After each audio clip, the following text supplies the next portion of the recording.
नमस्कार बच्चों। दिन जल्दी जल्दी ढलता है। हरिवंश राय बच्चन की ये बहुत प्रेरणास्पद कविता है। बच्चन व्यक्तिवादी गीत कविता या हालावादी काव्य के अग्रणी कवि थे। मिट्टी का तन, मस्ती का मन, क्षण भर जीवन मेरा परिचय।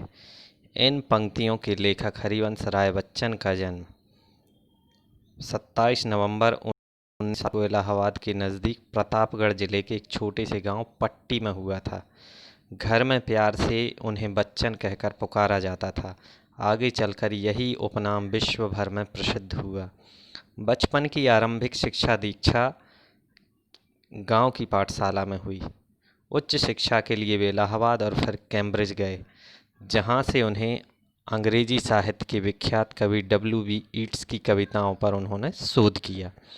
हरिवंश राय ने 1941 से 1952 तक इलाहाबाद विश्वविद्यालय में अंग्रेजी साहित्य पढ़ाया। सन 1907, मृत्यु 2003, प्रयाग उत्तर प्रदेश। रचनाएं: मधुशाला, मधुकलश, मधुबाला, निशा निमंत्रण, एकांत संगीत, सतरंगिनी, प्रणय पत्रिका, मिलन यामिनी, आरती और अंगार। आत्मकथाएं इनकी बहुत फेमस हैं।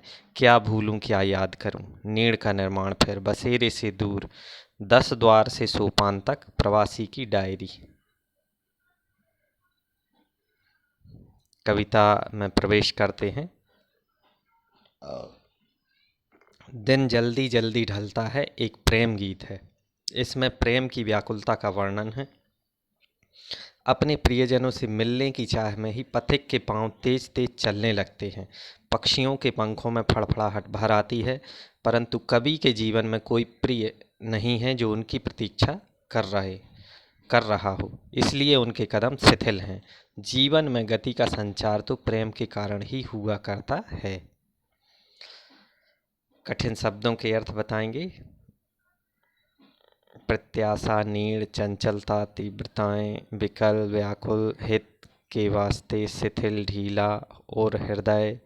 विह्वलता मतलब भाव, आतुरताएं, उमड़न। हो जाए न पथ में रात कहीं, मंजिल भी तो है दूर नहीं। यह सोच थका दिन का पंथी भी, जल्दी जल्दी चलता है दिन, जल्दी जल्दी ढलता है। चित्र में आप देख रहे होंगे, है ना, कि एक पथिक चल रहा है और रात का दृश्य इसमें दिखाई दिया है। कवि कहता है कि दिन भर मंजिल पर चलकर अपनी मंजिल पर पहुंचने वाला यात्री देखता है कि अब मंजिल पास आने वाली है, वह अपने प्रिय के पास पहुंचने ही वाला है। उसे डर लगता है कि कहीं चलते चलते रास्ते में रात न हो जाए, इसलिए वह प्रिय मिलन की कामना से जल्दी जल्दी कदम रखता है। प्रिय मिलन की आतुरता के कारण उसे प्रतीत होता है कि दिन जल्दी जल्दी ढल रहा है। स्वाभाविक सी बात है, जब हम कोई कार्य बहुत उत्सुकता से करते हैं तो समय जल्दी निकल जाता है। इसका काव्य सौंदर्य। जल्दी जल्दी में पुनरुक्ति प्रकाश अलंकार है। कविता में सरल प्रतीकों का प्रयोग हुआ है। कविता की भाषा सरल, सहज और भावानुकूल है। कविता के इस पद में शांत रस है। कवि ने पथ और राहगीर के माध्यम से जीवन और उसके सत्य को प्रकट किया है। ये प्रश्न बनाए थे, चूंकि आपको पठित काव्यांश भी आना है तो इस टाइप के प्रश्न आपसे पूछे जा सकते हैं। हो जाए न पथ में, यहाँ किस पथ की ओर कवि ने संकेत किया है? तो यहाँ पर जीवन रूपी पथ की ओर संकेत किया गया है। पथिक के मन में क्या आशंका है? तो पथिक के मन में आशंका है कि कहीं रात ना हो जाए, अर्थात लक्ष्य प्राप्ति में कहीं जीवन का अंत ना हो जाए। पथिक के तेज चलने का कारण क्या है? क्योंकि शाम होने वाली है, उसे अपना लक्ष्य समीप नजर आता है, इसलिए वह जल्दी जल्दी चलकर अपनी मंजिल तक पहुंचना चाहता है। कवि दिन के बारे में क्या बताता है? कवि दिन के बारे में बताता है कि दिन जल्दी जल्दी ढलता है, समय परिवर्तनशील है, वह किसी की प्रतीक्षा नहीं करता है।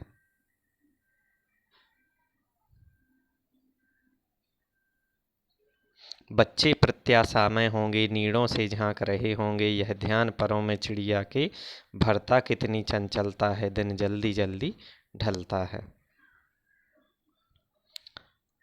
ये चिड़िया है, बच्चे देख रहे होंगे। ये चिड़िया शाम के समय में उड़कर और अपने अपने घोंसले में बाहर आ रही हैं। ये चिड़िया के बच्चे मुंह खोले चिड़िया का इंतज़ार कर रहे हैं।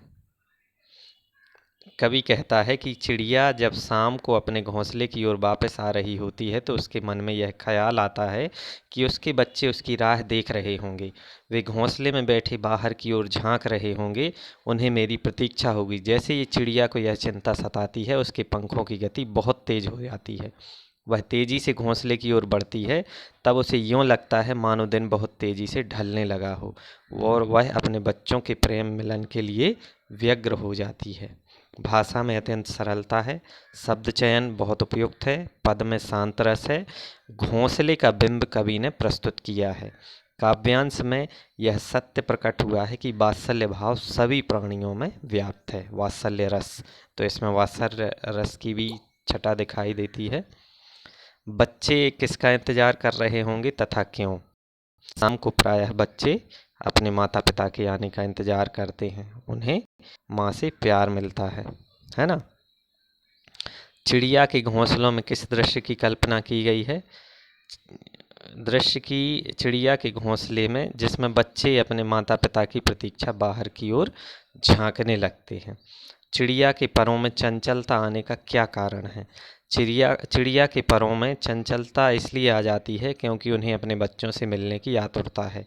वे जल्दी जल्दी अपने भोजन को स्नेह अपने बच्चों को भोजन, स्नेह व सुरक्षा देना चाहती हैं।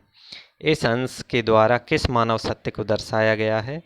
इस मानव सत्य को दर्शाया गया है कि माँ का हृदय में अपने बच्चों से मिलने की अधीरता होती है।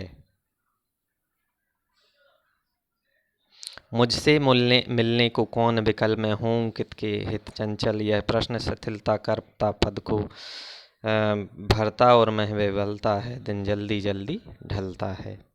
ये मतलब इसमें नैराश्य भाव दिखाया गया है। कवि कह रहा है कि इस दुनिया में कोई मेरा अपना नहीं है जो मुझसे मिलने के लिए व्याकुल हो। फिर मेरा चित्त क्यों व्याकुल हो किसी के लिए? मेरे मन में किसी के प्रति क्यों तरंग जगे? ये प्रश्न मेरे कदमों को शिथिल कर देते हैं। प्रेम के अभाव की बात सोचकर मैं ढीला पड़ जाता हूँ। मेरे मन में निराशा और उदासी की भावना उमड़ने लगती है। यह प्रेम ही है जिसकी तरंग खोकर मैं दिन जल्दी जल्दी बीत जाता है, वरना समय काटे नहीं कटता। कवि ने सरल विधि में अपने भावों की अभिव्यंजना की है। उनकी भाषा उनकी मनोदशा का परिपूर्ण चित्रण करने में सफल रही है। रचना में एकाकी जीवन बिताने वाले व्यक्ति के मनोविज्ञान की प्रस्तुति हुई है। एकांकीपन का वास्तविक चित्रण किया गया है। कवि के मन में कौन से प्रश्न उठते हैं? कवि के मन में प्रश्न उठते हैं कि उससे मिलने के लिए भला कौन उत्कंठित होकर प्रतीक्षा कर रहा है। कवि की व्याकुलता का क्या कारण है? कवि की व्याकुलता का कारण है कि उसकी प्रतीक्षा में आकुल रहने वाला कोई नहीं है। कवि के कदम शिथिल क्यों हैं? क्योंकि उसका प्रतीक्षा करने वाला कोई नहीं है। मैं हूँ किसके हित चंचल का भाव यह है कि कवि अपनी पत्नी के संसार से चले जाने पर एकाकी जीवन बिता रहा है, इसलिए उसके मन में घर जल्दी पहुँचने का उत्साह नहीं है। ये इस कविता का सारांश था। आशा है आप लोगों को ये चैप्टर समझ में आया होगा। MCQ टाइप प्रश्न इसमें बनने हैं, तो आप लोग MCQ प्रश्न बनाकर इन गद्यांश को पद्यांश को हल करेंगी। धन्यवाद।